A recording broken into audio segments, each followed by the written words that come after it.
Hi friends, രൂപേഷാണ്.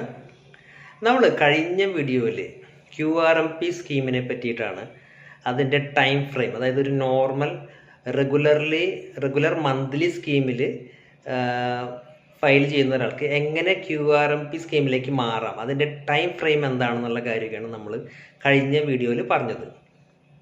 ഇവിടെ ഒരു example പറയാം. നിങ്ങളൊരു QRMP സ്കീമിൽ ബിസിനസ് ചെയ്യുന്ന ഒരാളാണ്. നിങ്ങളുടെ അടുത്ത് നിന്ന് പർച്ചേസ് ചെയ്യുന്ന വ്യക്തി റെഗുലർ മന്ത്ലി സ്കീമിൽ ഫയൽ ചെയ്യുന്ന ഒരാളായിരിക്കും.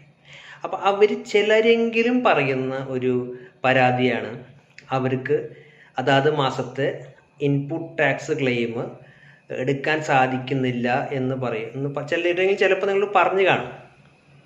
അപ്പോൾ ഇതിന് QRMP സ്കീമിൽ ഒരു പ്രൊസീജിയർ ഉണ്ട്, IFF, ഇൻവോയ്സ് ഫർണിഷിംഗ് ഫെസിലിറ്റി. ഇപ്പോൾ നിങ്ങൾ ആക്ച്വലി ഇപ്പോൾ ഈ മാസം ജൂൺ മാസം നടന്നുകൊണ്ടിരിക്കുകയാണ്. ഏപ്രിൽ മെയ് ജൂൺ മാസത്തെ നിങ്ങൾ ഫയൽ ജൂലൈയിലാണ് ചെയ്യേണ്ടത്. ഇപ്പോൾ നിങ്ങളുടെ കയ്യിൽ നിന്ന് ഒരു പർച്ചേസ് ചെയ്യുന്നത് ഏപ്രിലാണെന്ന് കരുതുക.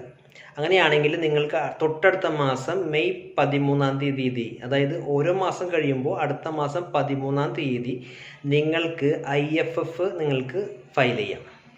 ഈ IFF ചെയ്തു കഴിഞ്ഞാൽ നിങ്ങളുടെ കയ്യിൽ നിന്ന് പർച്ചേസ് ചെയ്യുന്നവർക്ക് അവരുടെ 2Bയിലേക്ക് അത് കൃത്യമായി അതാത് മാസം തന്നെ വരികയും അവർക്ക് 3Bയിൽ അത് ഇൻപുട്ട് ടാക്സ് ക്ലെയിം എടുക്കാനായിട്ട് സാധിക്കുകയും ചെയ്യും.